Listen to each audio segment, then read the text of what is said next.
লাশ তো আমরা দাফন করি সবাই বটে, কিন্তু যখন দাফন করে চলে আসে আর চেকিং পোস্ট যখন চলে আসে, চেকিং পোস্ট ফেরেশতা যখন চেক করতে আসে, তো আপনারাও দেখছেন লাশ দাফন করে বলেন মাথার গিরাটা খুলা দাও, পায়েরটা খুলা দাও, ঠিক না? বলেন না? কি ফেরেশতা কি খুলা নিতে পারে না? কিন্তু নিয়ম হইল খুলা রাখো, ঠিক না? তো আইসা প্রথমে কাপড়টা সরায়া দেখবে, প্রশ্ন উত্তর পরে হবে, আগে দেখবে। কিন্তু দেখা যাবে আমরা রেখা আসছি মানুষ, জালালউদ্দিন সৈয়দী রহমতুল্লাহ আলাইহি লেখছেন যে রাইখা বাড়ির দিকে পা বাড়াইতে দেরি, অনেকের চেহারা চেঞ্জ হইতে দেরি হয় না। ওই চেহারা দেখেই প্রশ্ন উত্তর পুরা হয়ে যায় যে এটার আর প্রশ্নের দরকার নাই, চেহারা চেঞ্জ হয়ে যায়। তো আল্লাহর কাছে মানুষ মানুষ হওয়ার মাপকাঠি বা পাল্লা বা মিটার বা স্কেল বা ফিতা যাই বলেন, ওটা ভিন্ন। ইমাম বুখারী রহমতুল্লাহ এটাই বুঝাইতে চেয়েছেন। শেষ হাদিসে এইদিকে ইঙ্গিত যে শোনো মুসলমান উম্মতে মুহাম্মাদি, তোমার মাপকাঠি কিন্তু আল্লাহর কাছে হলো আমল। আমল হলো তোমার মাপকাঠি।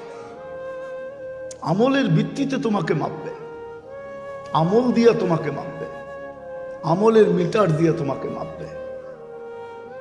বিদায় শুরু হাদিস থেকে শেষ হাদিস পর্যন্ত উনি এটাই বুঝাইতে চেয়েছেন যে আসলে মুসলমান উম্মতে মুহাম্মাদির আল্লাহর কাছে দামি হওয়ার জন্য, মূল্যায়ন হওয়ার জন্য, মূল্যায়িত হওয়ার জন্য, দাম পাওয়ার জন্য একমাত্র মাপকাঠি হলো আমল। আমলের দ্বারা মূল্যায়িত হবে ওই আমল যে আমল আল্লাহ ওহীর মাধ্যমে পাঠাইছেন। জিবরিল আলাইহিস সালাতু ওয়াস সালামের মাধ্যমে মুহাম্মদুর রাসূলুল্লাহ সাল্লাল্লাহু আলাইহি ওয়াসাল্লামের উপরে আসছেন। মা আতাকুমুর রাসূল ফাখুযু ওয়া মা নাহাকুম আনহু ফান্তাহু। এটাই হলো মাপকাঠি। আমলই একমাত্র আমাদের জীবনের মাপকাঠি। আমল দিয়ে আল্লাহর কাছে আমরা মূল্যায়িত হব। সত্য এটাই মেরে দোস্ত, দুনিয়াতে আপনি কতটুকু মূল্যবান, কতটুকু মূল্যায়িত, এটা দুনিয়ার ব্যাপার। যালিকা মাতাউল হায়াতিদ দুনিয়া জাআলনাকুম শুউবান ওয়া কাবাইলা লিতাআরাফু। আর পরিচয় পরিচিতি মাত্র, এটা আল্লাহর কাছে না। আল্লাহর কাছে যদি পরিচয় পরিচিতিওয়ালা হইতে হয়, মূল্যায়নের পাত্র হইতে হয়, তাইলে আমাকে আমল সঙ্গে নিতে হবে, সঙ্গী বানাইতে হবে। নিজেকে আমলের সঙ্গী, আমলকে নিজের সঙ্গী। বলবেন একজন মানুষের কি সব করা সম্ভব? না না, এটাও সত্য কথা, একজন মানুষের সব করা সম্ভব না। এই জন্যই তো আল্লাহ আল্লাহ রসুলের ইহসান এটা, এই জন্য এটাকে ভাগ করা হয়েছে।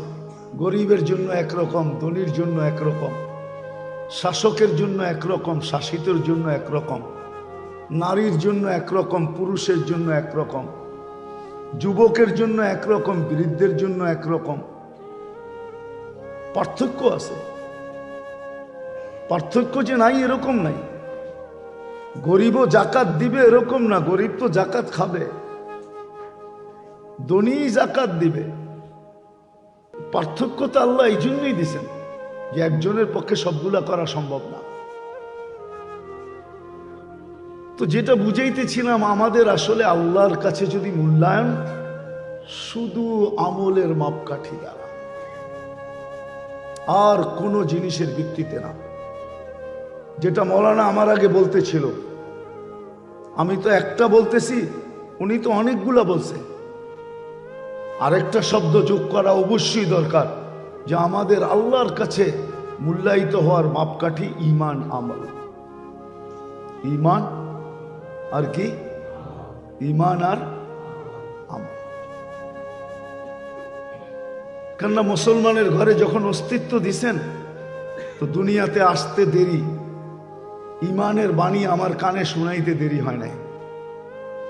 ইমানের বাণী আল্লাহ কানে শুনায় দিছেন। মুসলমান ঘরে যখন চয়েস করছেন, পছন্দ করছেন, তখনই ইমানের বাণী শুনায় দিছেন। তো ইমান আমল দুটেই হলো আমার মাপকাঠি আল্লাহর কাছে মানুষ হওয়ার জন্য, মানুষের কাছে না। যা হোক, এটাই ইমাম বুখারী রহমতুল্লাহ আলাইহ প্রথম হাদিস এবং দ্বিতীয় হাদিস, ইন্নামাল আমালু বিন্নিয়াত। আর সর্বশেষ কালিমাতানি হাবিবাতানি ইলার রহমান খফিফাতানি আলাল লিসান সাকিলাতানি ফিল মিজান। মধ্যখান দিয়ে উনি বুঝাইছেন ইন্না আমালা বানি আদম ইউজান আও তুজান। এটা এক সময়ের কথা ছিল, কিন্তু আজকে এটার কথা না। এক সময় মানুষ ভাবত, এখনো আছে, এক সম্প্রদায় আমাদের ভিতরে এখনো আছে, কিন্তু সমষ্টিগত নাই, ব্যক্তিগতভাবে আছে আমাদের ভিতরে এখনো। কিছু লোক এমনও পাওয়া যাবে আমাদের ভিতরে, আগে সমষ্টিগত ছিল, এটা একটা পুরা ফেতনাই ছিল। যারা বলতেন আমল আবার মাপবে, তো মাপবে কি করে?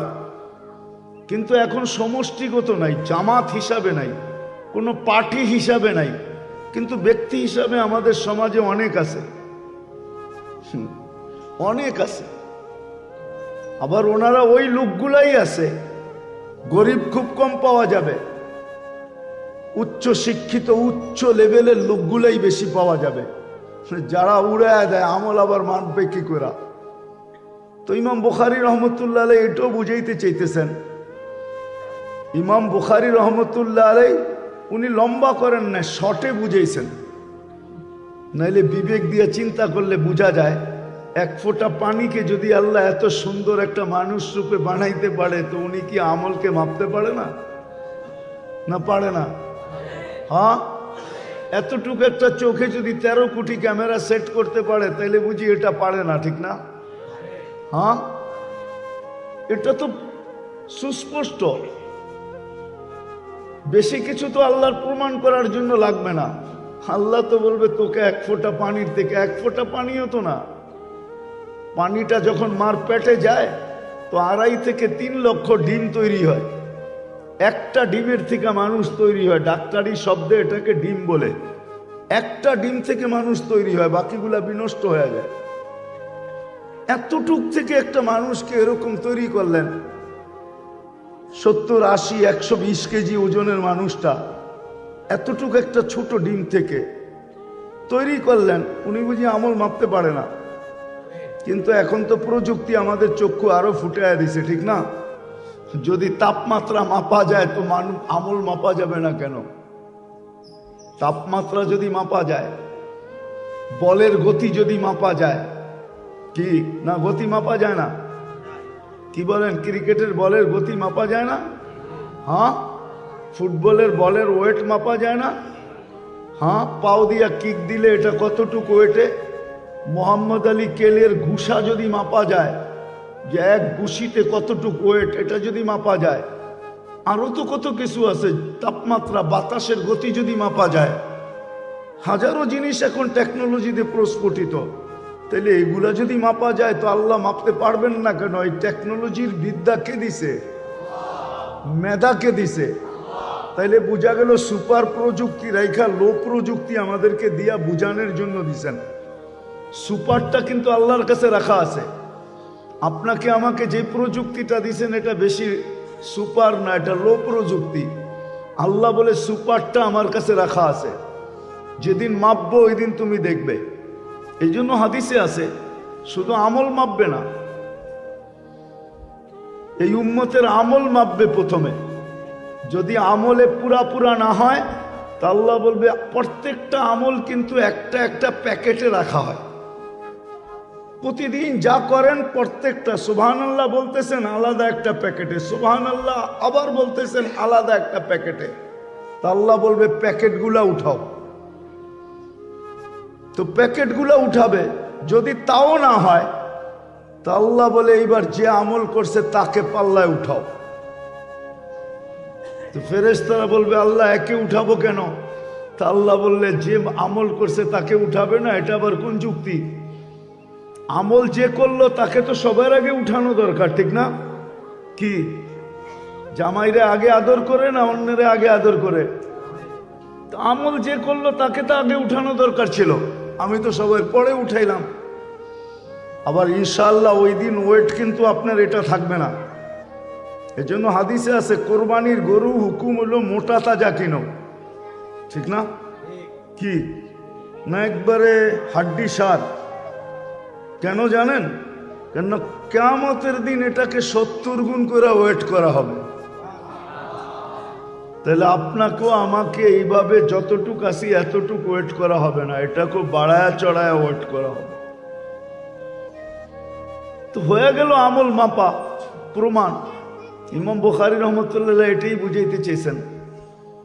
প্রথম যেটা বললাম যে উনি বুঝাইতে চেয়েছেন যে আমাদের আল্লাহর কাছে মূল্যায়ন আমলের ভিত্তিতে, আর কোনো ভিত্তিতে না।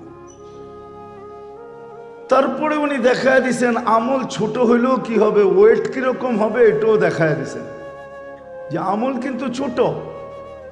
সুবহানাল্লাহি ওয়া বিহামদিহি সুবহানাল্লাহিল আযীম, এটা বড় ছোট, হালকা, বিলকুল জবানে খুব হালকা, কিন্তু আল্লাহর কাছে বড় প্রিয়। আর মিজানের পাল্লায় সাকিল, বড় ওয়েট হইতে পারে। মিজানের পাল্লা হয়তো মাটিতে এসে থপ করে লেগে যাবে, পিছনের বাটকারা ওকে উঠাইতেই পারবে না। এটার দুইটা রূপ আছে। একটা হইলো এটা সামনে এতটুক ঝুঁকবে যে পিছে যত বাটকারা দিবেন এটাকে উঠাইতে পারবে না। মনে হয় বুঝাইতে পারি না। পিঠে যতই আপনি ওয়েট দেন এটাকে উঠানো যাবে না, এটা এতটুকু ভারী।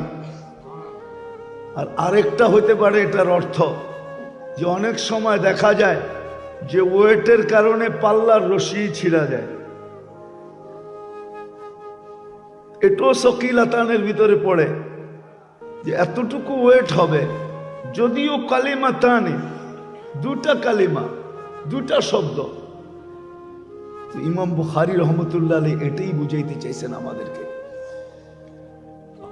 বিশেষ মুসলমানকে, উম্মতে মুহাম্মদীকে, যে একটু ভাবো তোমার মূল্যায়ন কিন্তু আমার মূল্যায়ন কিন্তু আমলের ভিত্তিতে হবে, দুনিয়ার রীতিনীতি প্রথার ভিত্তিতে হবে না।